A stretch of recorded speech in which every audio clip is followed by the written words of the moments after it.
여러분, 우리가 이제 새해를 또 성경을 읽어 나가고 있죠. 소리 내어서 낭독 성경 읽고 있습니다.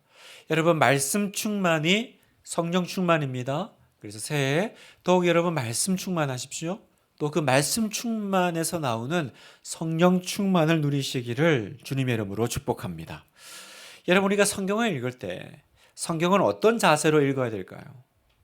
단지 내가 성경을 읽었다.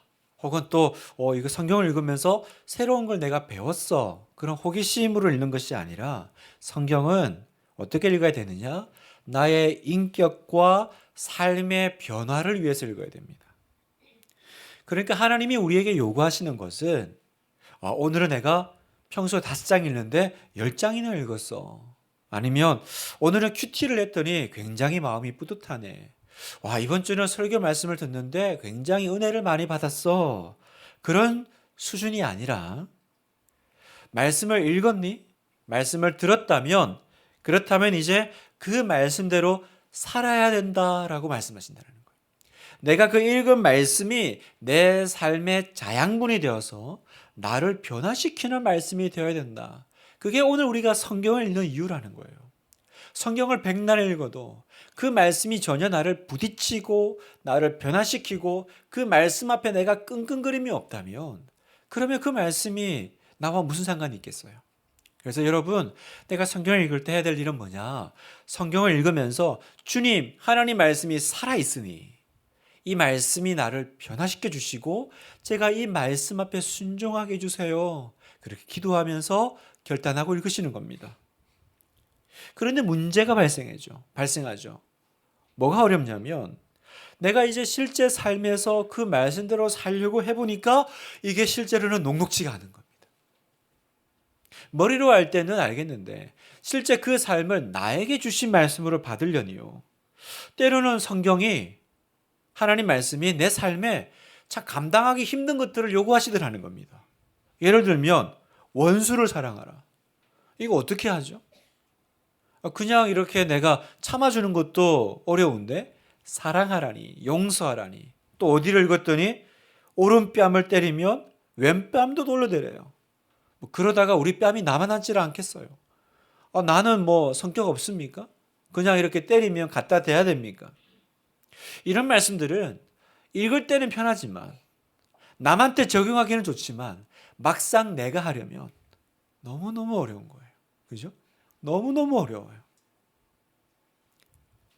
제가 군대 제대할 때 전에도 말씀드린 것 같은데 같이 제대했던 그 대위분이 제가 이제 신학교 간다는 얘기를 알고 저한테 그러시더라고요.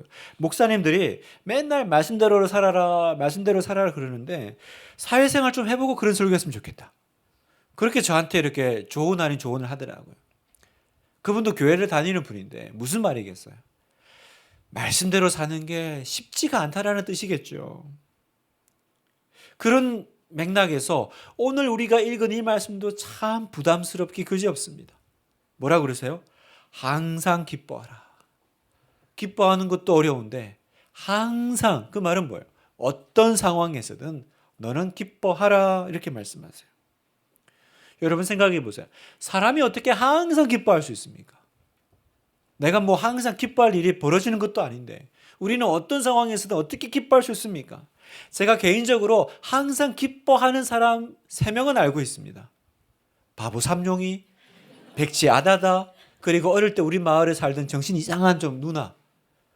그분들 외에는 누가 항상 이렇게 기뻐하겠어요? 이 정상적인 삶을 산다면, 현실적인 삶을 산다면 이건 참 불가능한 일처럼 보입니다. 그런데요, 오늘 성경 말씀은 우리에게 너무 단호해요. 뭐 이렇게 예외 사항을 두지도 않고요. 또 오늘 이 말씀이 얼마나 중요한지 사도 바울은 오늘 이제 빌립보서에도 항상 기뻐라 그랬는데 또 다른 군데에서도 한 번 더 얘기합니다. 자, 볼까요? 데살로니가 전서 5장 16절 18절 같이 한번 읽을까요? 시작. 항상 기뻐하라. 쉬지 말고 기도하라. 범사에 감사하라. 이는 이것이 그리스도 예수 안에서 너희를 향하신 하나님의 뜻이니라. 자, 여기서도 기뻐하라고 하시네요. 그런데 다 명령어입니다. 기뻐하면 좋겠다. 기뻐하면 어떠니? 뭐 이렇게 권면이나 물어보는 게 아닙니다. 명령이죠. 항상 기뻐하라. 그리고 명령을 넘어서 또 뭐라 그래요? 하나님의 뜻이니라. 말 다 했죠. 하나님의 뜻이라는데.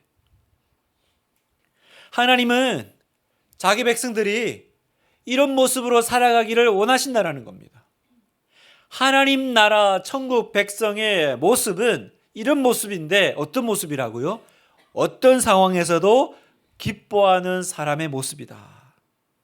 그러면 여러분, 이제 큰일 났죠. 우리에게 남은 건 뭐예요? 우리에게 남은 거는 어떤 상황과 환경과 상관없이 기뻐하는 일만 남아있는 거죠. 눈물을 흘리면서 저는 못하겠어요. 뭐 이렇게 변명할 수가 없어요. 이렇게 살지 않으면 하나님의 뜻이다 그랬으니 이렇게 살지 않으면 우리는 하나님의 뜻대로 못 사는 사람이에요.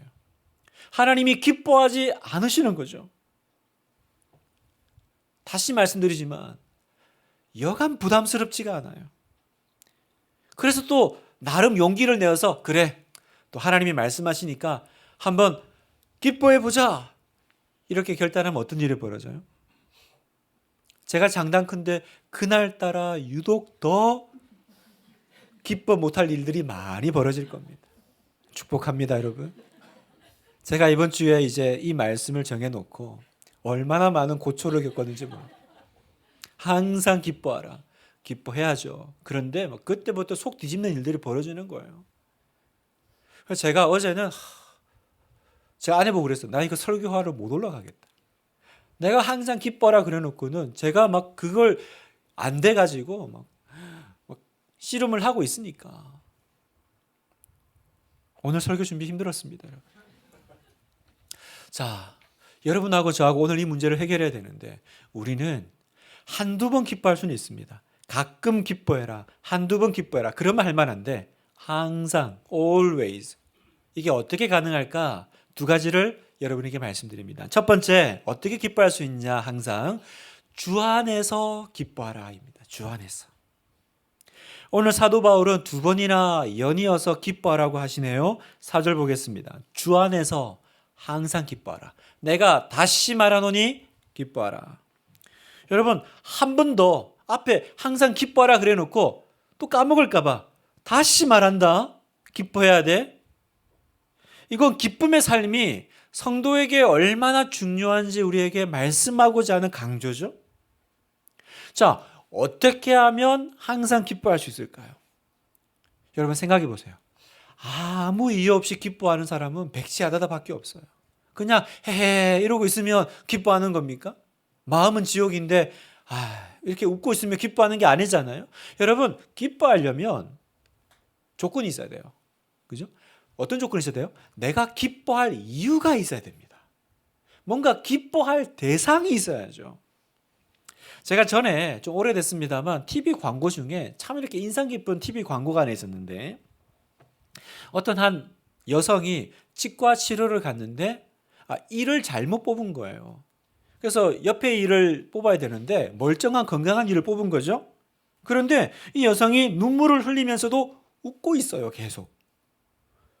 아니 울 상황인데 왜 웃고 있을까? 그때 이제 밑에 이제 광고 자막이 착 나갑니다. 뭐라고 나가냐면 이렇게 나와요.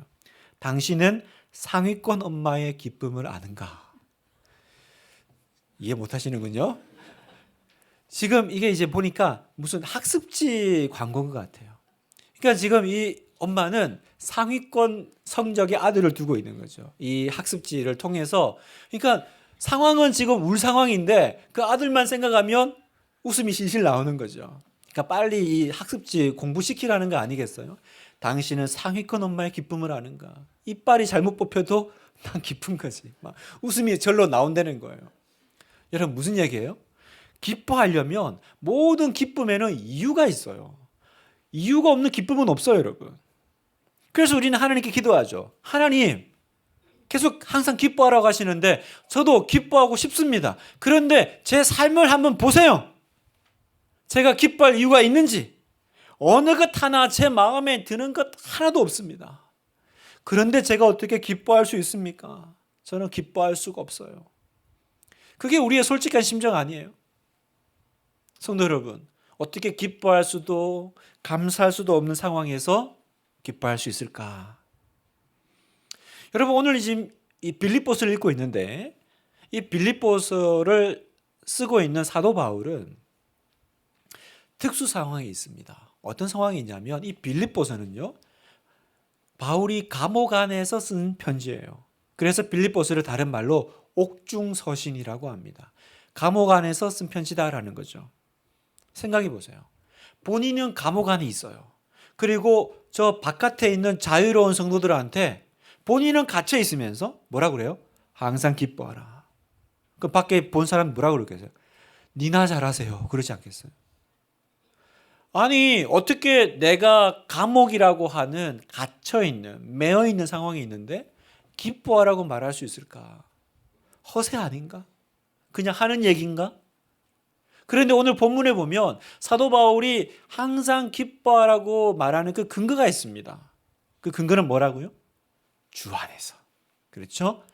그 근거는 바로 주 안에서 기뻐하라입니다. 주 안에서. 다른 말로 표현하면 주님과의 관계 속에서, 주님과 함께 있으면서, 그리고 주님이 주시는 기쁨으로 너는 기뻐하라, 이렇게 말씀하시는 거예요.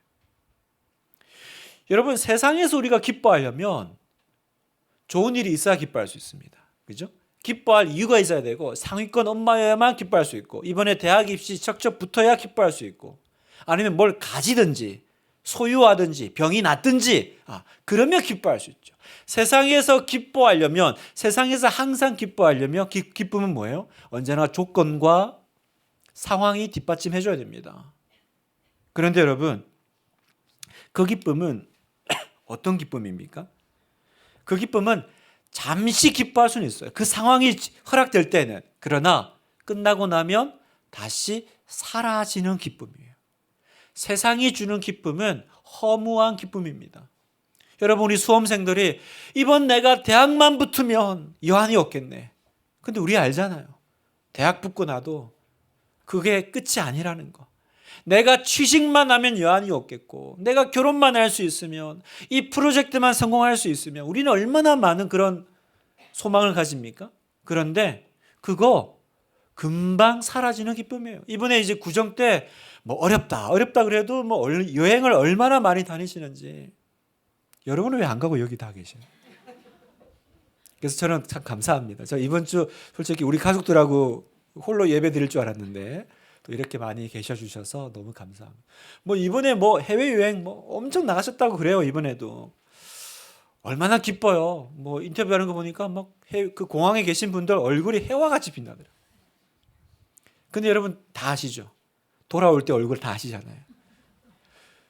그때는 너무 좋으나 그 기쁨이 그렇게 지속되는 기쁨이 아닙니다. 사라질 기쁨이에요. 왜요? 조건과 상황이 될 때만 유지되는 기쁨이죠. 여러분, 새 아파트에 입주하면 그 기쁨 얼마나 좋아요. 그래서 쓸고 닦고 비비고 뺨을 막 문대고 막 집 밖에 안 나가. 난 집순이야. 내가 집순이란 걸 이제 알았어. 이러면서 살죠. 그러나 여러분, 시간 지나면 어떻게 돼요? 이 집이나 저 집이나, 그죠? 이 차나 저 차나 새 차를 바꿔도 그때 좋지 지나면 똑같습니다. 한 석 달 인정해 드려요. 석 달 동안 계속 뺨을 비비고 있다 그러면 알겠어요. 근데 1년 지나도 뺨을 계속 비비고 있으면 이런 분들은 이제 우리가 좀 케어를 해드려야 될 분들, 돌봄이 필요하신 분들. 왜요? 그럴 수가 없죠. 그 기쁨이라는 게 그렇게 평생을 유지된 기쁨이 아니거든요. 우리는 속는 거예요. 이건 평안이 아닌데 편안함을 평안이라고 착각하는 겁니다. 그래서 우리는 편안해지면 기쁘다고 생각해요. 그러나 오늘 주님이 우리에게 말씀하신 건 뭐냐면 편안이 아니라 평안이에요. 평안. 잠시 있는 기쁨이 아니라 영원한 기쁨. 어떤 조건과 상황 속에서도 유지되는 기쁨. 그 기쁨이 뭡니까? 바로 주 안에서 기뻐하라예요. 주 안에서 주님 주시는 기쁨. 이 기쁨은요, 내가 어떤 대단한 것을 가졌거나 아니면 이루어서 오는 기쁨이 아니라 죽어야 될 내가 영원한 죄의 대가를 치러야 될 내가 하나님의 백성이 되었다라는 기쁨. 하나님이 나를 선택하시고 부르시고 나에게는 천국이 있다라는 그 기쁨이요. 그래서 누가복음 10장 20절 우리 같이 한번 읽을까요? 시작. 너희 이름이 하늘에 기록된 것으로 기뻐하라. 아멘. 뭘로 기뻐하라고요? 네 이름이 하늘에 기록된 거. 네 이름이 생명책에 기록되어 있고 내가 하나님의 자녀가 되었고 나에게 천국이 있다라는 이 본질적인 기쁨. 본질적인 기쁨. 그걸로 너는 기뻐하라는 거예요. 예수님이 나의 구주가 되시고 하나님이 나의 아버지가 되셨다라는 기쁨. 그래서 이걸 우리는 뭐라고 부릅니까? 복음. 복음 한자잖아요. 무슨 뜻입니까? 복된 소식. 다시 말하면 가스펠, 기쁜 소식이죠. 우리는 복음으로 살아갑니다. 크리스찬은요, 기쁜 소식으로 살아가는 사람, 기쁜 소식으로 살아가는데 안 기쁠 리가 있나요? 복음으로 살아가는 여러분 되시기를 축복합니다. 우리가 살아갈 때 성경은 우리에게 기쁨을 주시지만 내가 세상에 살면서 여전히 어려운 일이 있을 거다라고 말씀하세요. 주님은 우리가 평안하기를 원하세요. 그러나 네가 살아갈 동안 어려움이 있을 거다. 그것도 주님께서 약속하신 거예요. 요한복음 16장 33절에 보니까 이것을 너희에게 이르는 것은 너희로 내 안에서 평안을 누리게 하려 함이라. 세상에서는 너희가 환난을 당하나. 잘 보세요. 너희로 내 안에서 평안을 누리기를 내가 원해. 이게 하나님 마음이에요. 그러나 세상에서는 환난이 있을 거라는 거예요. 어려움이 있을 거라는 거예요. 그러나 여러분 그 환난은요 영원한 환난이 아니죠. 성도에게 오는 환난은 영원한 환난이 아닙니다. 오늘 다시 빌립보서 5절을 보면 너희 관용을 모든 사람에게 알게 하라. 주께서 가까우시니라. 여러분 주님이 가까우시니라. 주님이 곧 오신다라는 거예요. 오셔서 뭐 하십니까? 나의 환난으로 인한 눈물과 원통함과 억울함을 그 주님께서 닦아주시고 해결해 주실 그 날이 오니 세상 다 산 사람처럼 그렇게 살지 말고 너희의 관용함, 다시 말하면 여러분의 그 넉넉함을, 아니 감옥에 갇혀 있는데 뭐 좋다고 나보고 항상 기뻐하라고 하십니까? 너의 넉넉함을 주변에 알게 하라는 거예요. 여러분에게 이 넉넉함이 있습니까? 내가 어떤 상황에 있든지 내가 어떤 일이 또 발생했든지 상관없이 넉넉함이 있습니까? 흔히들 그런 얘기합니다. 곳간에서 인심난다고. 그건 무슨 얘기예요? 어떤 어려운 일이 있어도 주머니 돈 있으면 넉넉하더라는 거죠. 관용함이 넘치더라는 거예요. 여러분 복음이 내 곳간의 기쁨보다 못해서야 되겠습니까? 불이 꺼졌네요. 목사님. 여러분 나에게 주는 그 기쁨이요 그 곳간의 인정보다 모자란다면 되겠습니까?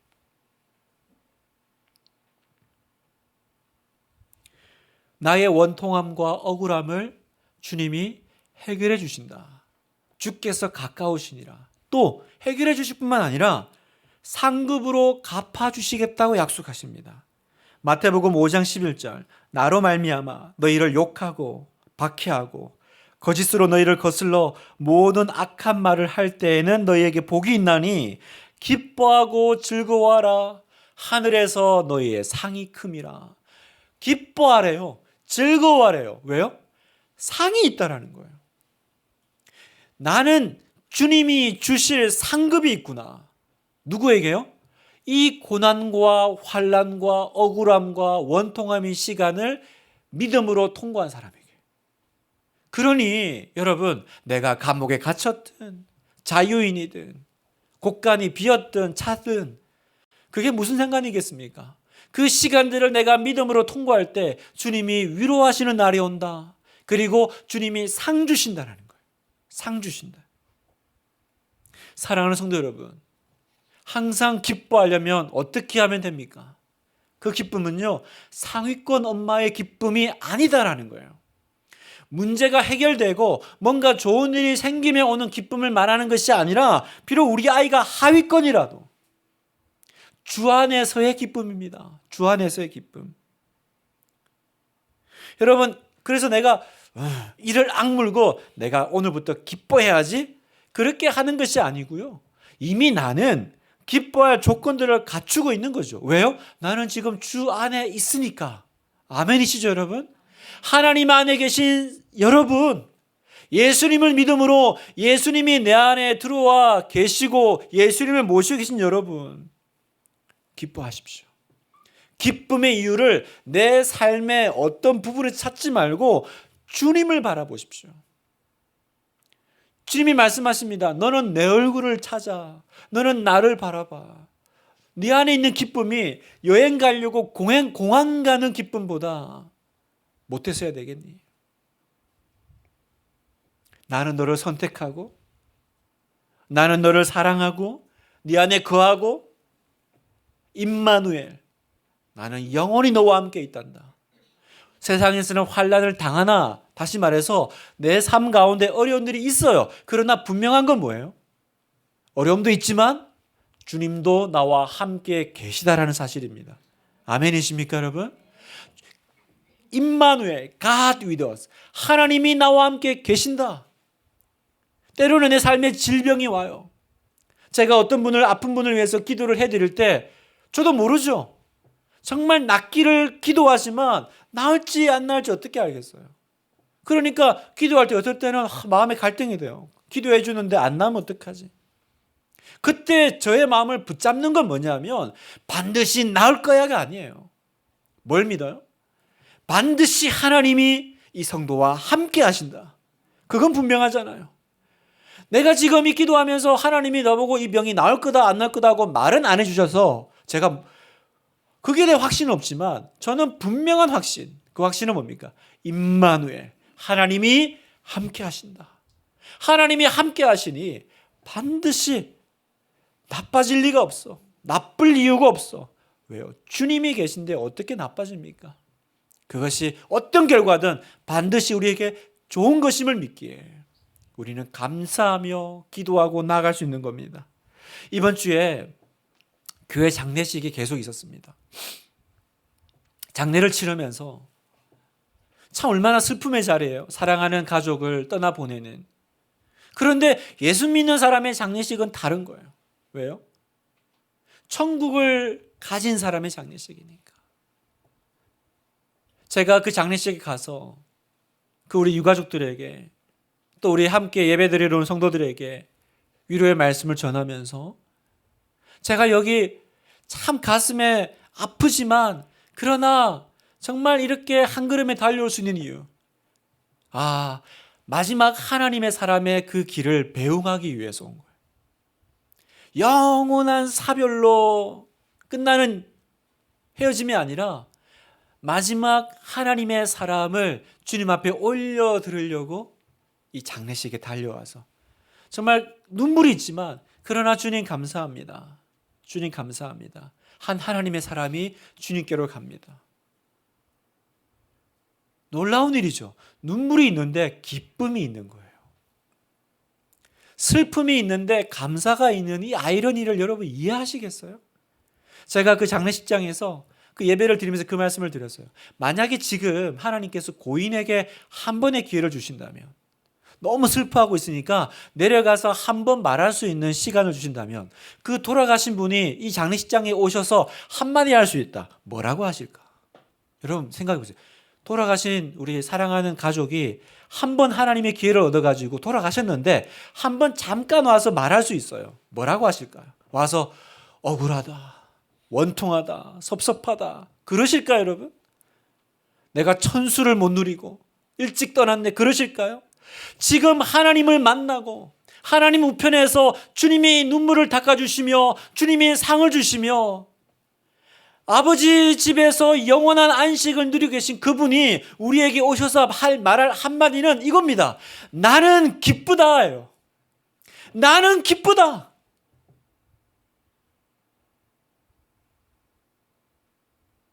돌아가신 여러분의 가족들이, 돌아가신 저의 아버지가 저를 만나셔서 하실 말씀이 있다면 나는 기쁘다.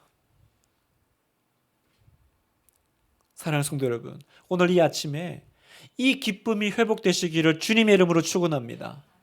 주 안에서 기뻐하십시오. 우리의 힘은 주를 기뻐하는 것. 우리의 힘은 주님을 기뻐하는 것입니다. 내 삶이 무너지고 애워싸움을 당해도 흔들리지 않는 기쁨의 원천 무엇입니까? 나는 하나님의 자녀요. 그분이 나의 모든 죄를 씻어주셨고 그리고 이 시간 나와 함께 하시고 나의 죽음 이후의 시간에도 나와 함께 하실 주님. 주 안에서 기뻐하라. 다시 말하노니 기뻐하라. 다시 말하노니 기뻐하라. 이 주일날 여러분 안에 이 주 안에서의 기쁨이 회복되시기를 축복합니다. 두 번째, 어떻게 하면 항상 기뻐할 수 있을까? 염려 말고 아뢰라라고 하십니다. 내가 하나님의 자녀가 되고 내가 주 안에 있다면 우리에게 놀라운 특권이 있는데 너는 너의 그 근심의 염려의 내용을 하나님께 아뢰라라고 말씀하세요. 자, 6절을 볼까요? 아무것도 염려하지 말고 오직 모든 일에 기도와 간구로 너희 구할 것을 감사함으로 하나님께 아뢰라. 여러분, 아뢰라라는 것은 알게 해드려라라는 거죠. 여러분, 여기 아뢰라는 두 가지 의미가 있습니다. 첫 번째는 지금 내가 누구에게 기도하고 있는지 먼저 알라라는 뜻입니다. 그렇죠? 혼자 말이 아니잖아요. 아뢰라는 것은 반드시 내가 말하는 대상이 있다는 것을 전제하고 있습니다. 여러분, 기도는 무엇입니까? 기도는 1시간 동안 몸 흔들면서 막 쏟아놓고 나오면서 개운하다. 이게 기도가 아니죠. 기도는 하나님 앞에 앉아 있는 것입니다.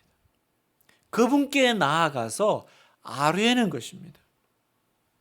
내가 아뢰다라는 것은 하나님께 나아갈 수 있다라는 허락이죠. 성도 여러분, 아무나 하나님 앞에 가지 않습니다. 아무나 그냥 하나님 앞에 가고 하나님은 언제나 내 기도를 들어주셔야 될 의무가 없어요. 의무가 없어요. 여러분, 대통령실에 아무나 들어갑니까? 제 방에도 아무나 못 들어옵니다. 하물며 하나님 앞에 아무나 들어가서 아뢰일 수 있습니까? 이건 뭐예요? 아뢰라 말은 너는 아뢰도 돼라는 허락이죠.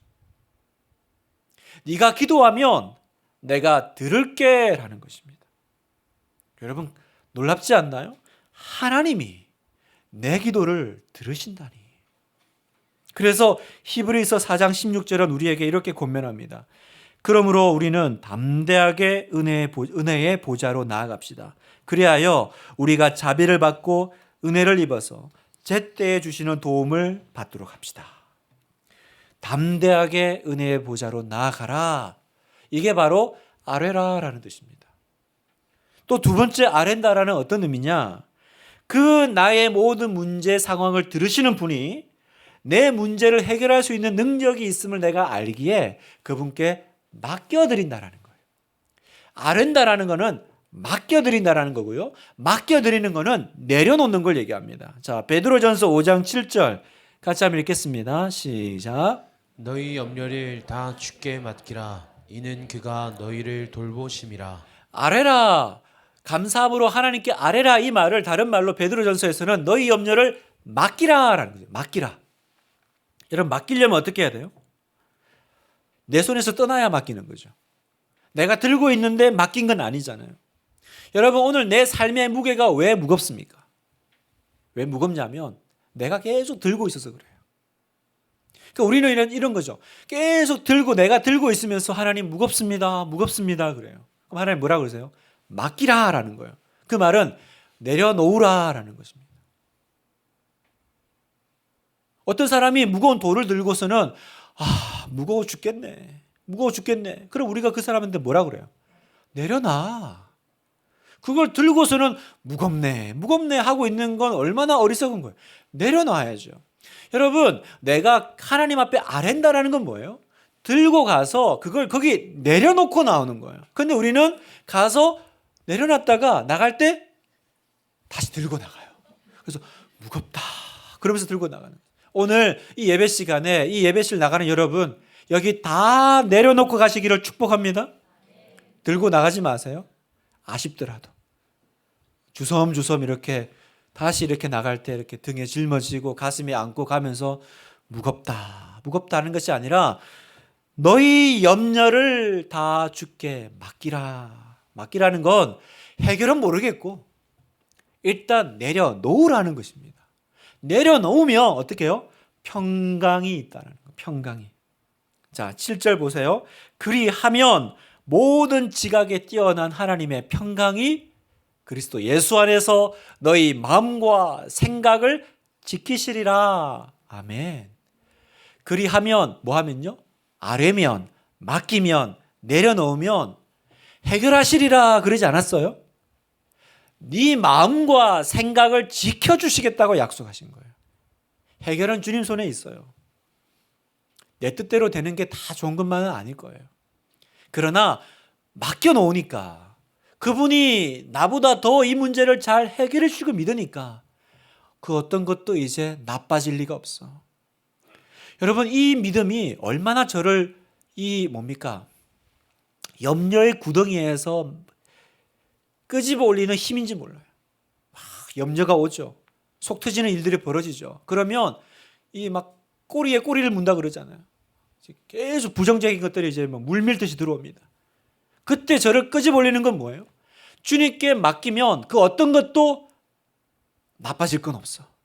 그 어떤 것도 잘못될 리가 없어. 그 믿음이 저를 살리더라고요. 오늘 이 아침에 이 믿음이 여러분의 영혼을 살리시기를 축복합니다. 그래서 이제 우리에게 남은 건 뭐냐? 사실은 선택하는 거예요.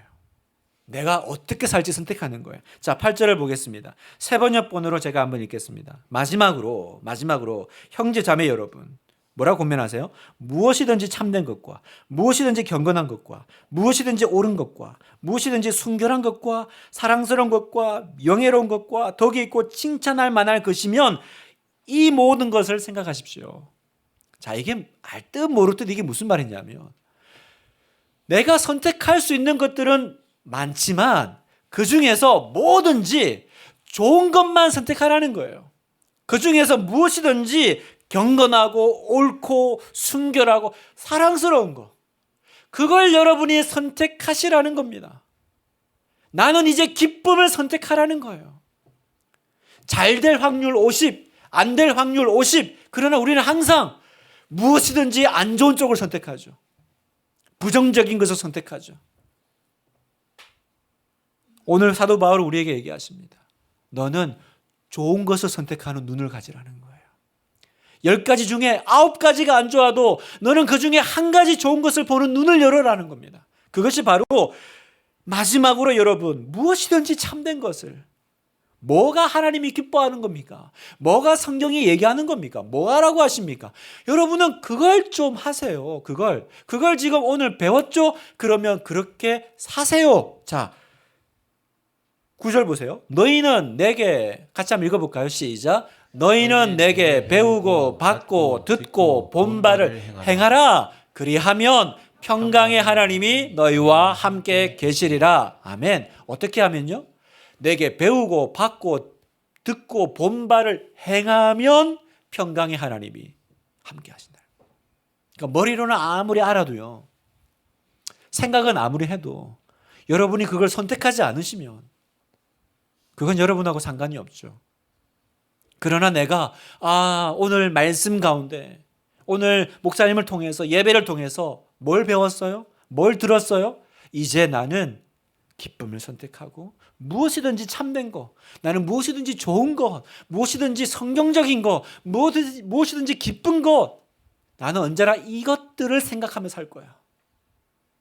그럼 평강의 하나님이 여러분의 마음과 생각을 지키신다라는 겁니다. 여러분, 아무것도 염려하지 말라는 거는 염려할 것이 있다라는 걸 전제하죠. 그죠? 그러니까 염려하지 말라 그러지 않겠어요? 우리의 질문이 생겨요. 아니, 하나님은 참 이상하시다. 아예 염려할 거리를 안 주고 그런 일도 안 생기면 되는데 왜 굳이 염려할 거리를 허락하셔가지고 내가 이런 상황 가운데 또 기쁨을 선택하고 또 기도하고 아뢰고 이런 과정을 가지게 하실까? 왜 그런 줄 아세요? 제가 어제 이제 연휴라 저도 이제 가족들하고 이렇게 있으면서 오랜만에 우리 아이들 이렇게 어릴 때 동영상을 이제 찍어 놓은 걸 이렇게 쭉 봤습니다. 되게 가슴 뭉클하더라고요. 그러니까 그 안에는 많은 스토리들이 있어요.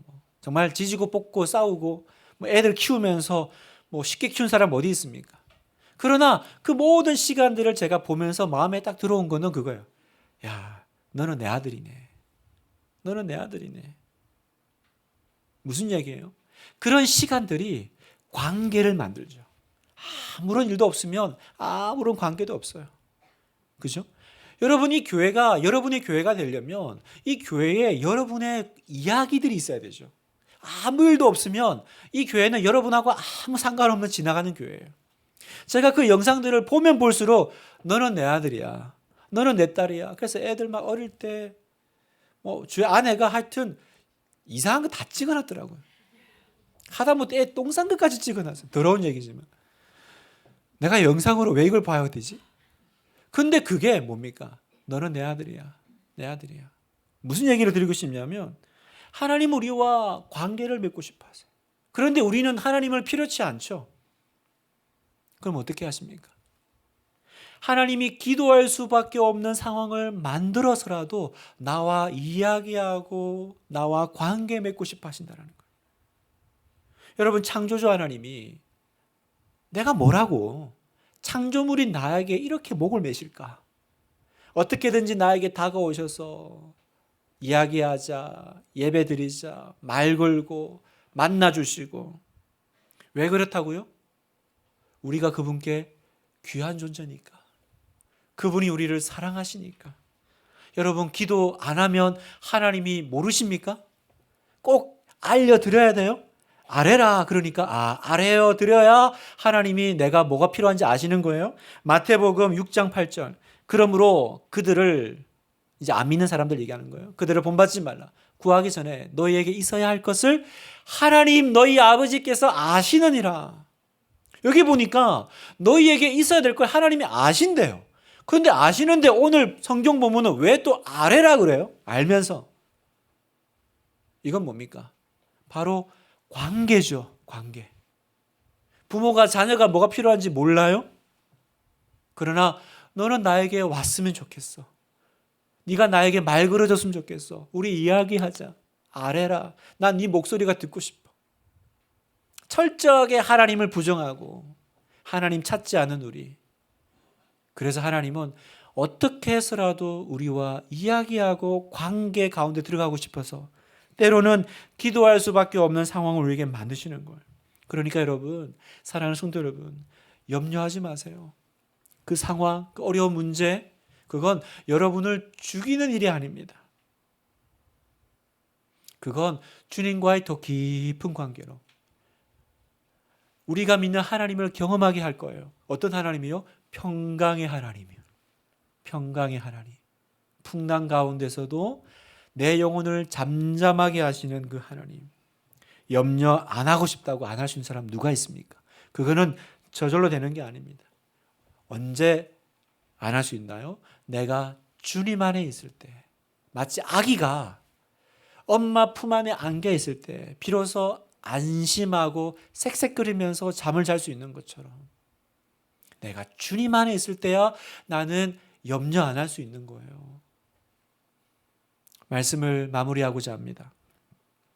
오늘 설교 제목이 뭡니까? 기쁨을 선택하라입니다. 그렇습니다, 여러분. 이제 우리가 해야 될 일은 무엇입니까? 한번 기뻐해 봐야겠다가 아니에요. 우리는 이미 기뻐할 조건들이 있고 기뻐할 방법들을 우리는 주님 다 배웠습니다. 주님이 설명해 주셨어요. 이제 우리가 해야 될 것은 나는 기쁨을 선택하겠다는 것입니다. 그리고 더 중요한 거, 그 기쁨의 이유를 나는 세상이 아니라 하나님 안에서 찾겠다라는 것입니다. 주님 한 분만으로 나는 만족합니다. 이렇게 고백하는 것입니다. 그리고 여러분, 우리가 주님 한 분만으로 만족할 때요, 우리 하나님은 영광 받으십니다. 아멘이세요, 여러분? 놀랍지 않나요? 여러분이 세상의 것으로가 아니라 하나님으로 기뻐하고 만족할 때 하나님은 영광 받으세요.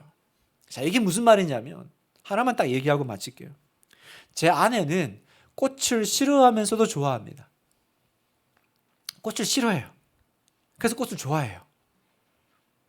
무슨 말이냐면 꽃이 비싸잖아요.